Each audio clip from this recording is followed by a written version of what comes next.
আজকে আমি আবারও হানি পমেলো মানে জাম্বুরার ভর্তা করব। জাম্বুরা খাবো। এখন বাজে সন্ধ্যা 7টা। জাম্বুরার ভর্তা খেতে ইচ্ছে করছে।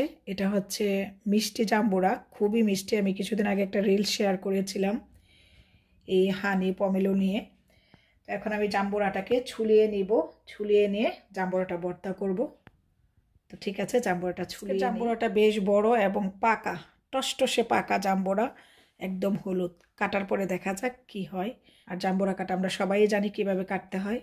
ছুলিয়ে নিই। আর এখানকার বেশিরভাগ জাম্বুরার ভিতরেই সাদা থাকে। দেখি এটার ভিতরে কি হয়। ছুলিয়ে এটাকে পিল অফ করে নিয়ে দেখাচ্ছি। এই তো এরকমভাবে আমি জাম্বুরার কুচগুলাকে খুলে নিব, এরকমভাবে। আর এই জাম্বুরাটা অনেক বড় ছিল, তো তাই অনেক পুক্ত ছিল আর খেতে খুবই মিষ্টি। এসব জাম্বুরার ভর্তা বানিয়ে খাওয়ার সময় আলাদা কোনো সুগার দিতে হয় না, চিনি দিতে হয় না। আমি আজকে এই জাম্বুরার ভর্তাটা বানাবো মরিচকে পুড়ে নিয়ে। কারা কারা এরকম মরিচ পুড়ে জাম্বুরার ভর্তা খেয়েছেন? আমরা কিন্তু ছোট সময় এভাবে খেতাম। তো আজকে কেন জানি মনে হচ্ছে জাম্বুরার ভর্তাটাকে আমি মরিচ পোড়া দিয়ে খাবো।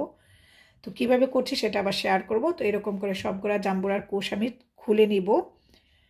আর কারা কারা ছোট সময় জাম্বুরাটা খোলার পরে ওর শেলটা এরকম করে খোলার পর এটা দিয়ে কি কি করেছেন? আমরা কিন্তু ছোট সময় জাম্বুরা যখন খুলতো, খোলার পরে এর ভিতরের যে উপরের যে স্কিনটা, এটা দিয়ে টুপি বানাতাম, টুপি বানিয়ে খেলা করতাম।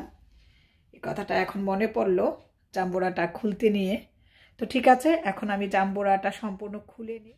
চুলাতে কফি বানানোর পর এই কফির চুলাটা গরম থাকা অবস্থায়, যেহেতু ইলেকট্রিক ওভেন, এটা অনেক সময় পর্যন্ত গরম থাকে, এখানে আমি মরিচটা দিয়ে দিব। মরিচটা পুরো হয়ে যাবে, আদারওয়াইজ কিন্তু এটা পুড়তে গেলে কাশি আসবে। এই যে পুড়ে যাচ্ছে। শুকনো মরিচটাকে তো কফি বানানোর পরে গরম চুলার মধ্যে দিয়ে পুড়ে নিয়েছি। আর দেখুন এটা কত সুন্দর বার্ন হয়েছে। এই যে সব দিকে সুন্দর করে বার্ন হয়েছে। যে জাম্বুরাগুলা, এগুলো আমার আম্মা খুব লাইক করতো, যেহেতু খুবই মিষ্টি। আম্মা আসার পর আমি আর আম্মা খুব খেতাম। আমি একাও এটা খুব বেশি করে খাই সবসময়। আর এটা উইন্টারে একটু বেশি পাওয়া যায়, সামারে কিন্তু এটা থাকে না। এটা আমি আর আম্মা খুব বেশি করে খেতাম। জাম্বুরার ভর্তা করতাম না, মরিচ পোড়া দিয়ে। লুটনি ছিলাম তখন কিন্তু আমাদের এখানে একটা চাইনিজ শপ ছিল, ওইখানে কিন্তু চাইনিজ জাম্বুরা পাওয়া যেত।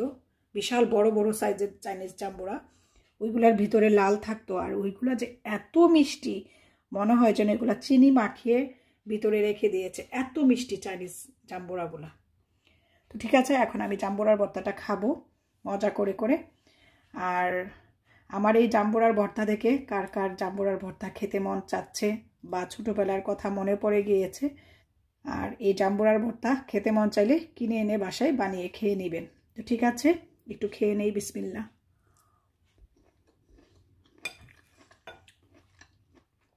অসাধারণ। পোড়া মরিচের একটা ঝাল, বিট লবণের টেস্ট, জাম্বুরাটা তো অনেক মিষ্টি, সব মিলিয়ে অসাধারণ। তো ঠিক আছে, একটু জাম্বুরার ভর্তা কীভাবে আমি খাই সেটা একটু শেয়ার করলাম। সবাই ভালো থাকবেন, আমার জন্য এবং আমার ফ্যামিলি মেম্বারের জন্য দোয়া করবেন। আল্লাহ হাফেজ।